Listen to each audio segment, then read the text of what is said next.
বন্যার পানি যখন শুকিয়ে যাবে তারা চরম আর্থিক সংকটে কিন্তু পড়ে যাবে। দর্শক, আপনারা জানেন যে বেশ কয়েকদিন ধরে বাংলাদেশের বন্যা পরিস্থিতি খুবই ভয়াবহ। যদিও কয়েকটি অঞ্চলে পানি কমতে শুরু করেছে আমরা জানতে পেরেছি। বন্যা নিয়ে কয়েকটি তথ্য, যদিও এই তথ্যটি আরো আগে দেওয়া উচিত ছিল, কয়েকটি বিষয় আপনাদের সামনে তুলে ধরতে চাই।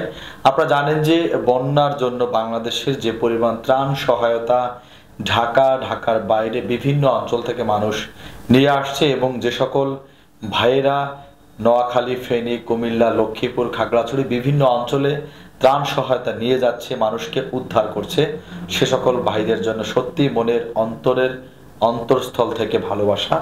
সেই সাথে একটি কথা আপনাদের মাথায় রাখতে হবে যে বন্যা কবলিত এলাকায় যারা ত্রাণ সহায়তা নিয়ে যাচ্ছে বা দিতে যাচ্ছে, অনেকেই কিন্তু স্পিডবোট বা নৌকা না নিয়ে গেলে একদম প্রত্যন্ত অঞ্চলে কিন্তু আপনি এই ত্রাণ সহায়তা দিতে পারবেন না। আপনি যে গাড়িতে নিয়ে যাবেন সেই গাড়ি কিন্তু যদি হাইয়েস্ট বা প্রাইভেট বা ছোট পিকআপ নিয়ে যান, ছোট পিকআপে নিয়ে গেলে কিন্তু অনেক রোডে আপনি ঢুকতে পারবেন না, কারণ কি বন্যার পানিতে বিভিন্ন সড়ক এমন বেহাল দশা হয়েছে যা আসলে পরিস্থিতি খুবই ভয়ানকজনক। আরেকটি বিষয় হচ্ছে, যে সকল রাস্তার পাশে বসবাসকারী মানুষ রয়েছে বন্যার্থী এলাকায়, সে সকল মানুষ কিন্তু বরাবরই ত্রাণ সহায়তা পাচ্ছে, কিন্তু যারা রোড থেকে 4 কিলো 5 কিলো ভিতরে প্রত্যন্ত গ্রামে বসবাস, সে সকল মানুষ কিন্তু এ সকল ত্রাণ সহায়তা থেকে আসলে বঞ্চিত হচ্ছে। আমরা আজকেও টেলিভিশনে দেখেছি যে অনেক জায়গায় এখনো ত্রাণ সহায়তা যাচ্ছে না, মানুষ খাবারের কষ্ট ভোগ করছে।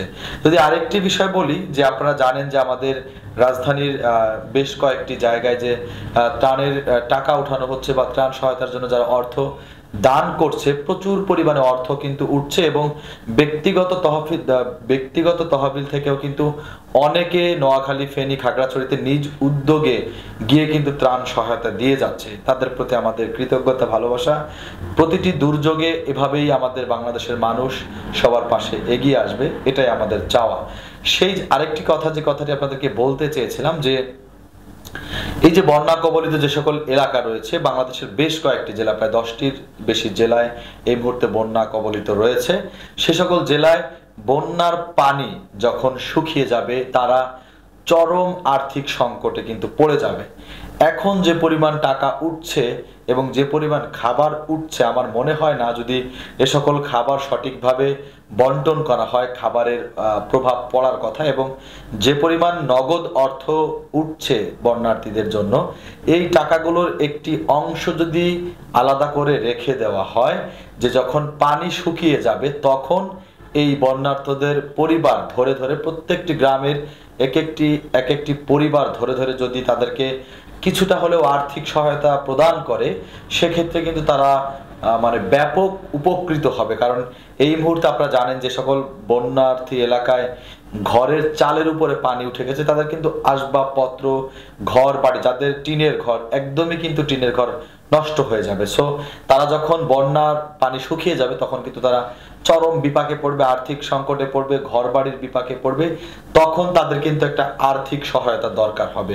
তো এখন যে পরিমাণে নগদ টাকা উঠতেছে, যারাই উঠাচ্ছে বা তাদেরকে আমার ব্যক্তিগতভাবে বলবো যে আপনারা একটি অংশ এখন দিয়ে দেন তাদের খাবারের জন্য, আরেকটি অংশ আপনারা রেখে দেন, যখন বন্যার পানি শুকিয়ে যাবে তখন যাতে তাদেরকে নগদ অর্থ প্রদান করতে পারেন, যাতে সে সকল বন্যার্থী মানুষরা আসলে তখন আপনাদের মানে এই নগদ অর্থ পেয়ে অনেক উপকৃত হবে। দর্শক, এই ছিল আমার আজকের মেসেজটি। যদি আপনাদের কাছে আমার মেসেজটি সঠিক মনে হয় বা ভালো মনে হয়, আমার ভিডিওটি আপনারা শেয়ার করতে পারেন এবং সাথেই থাকবেন।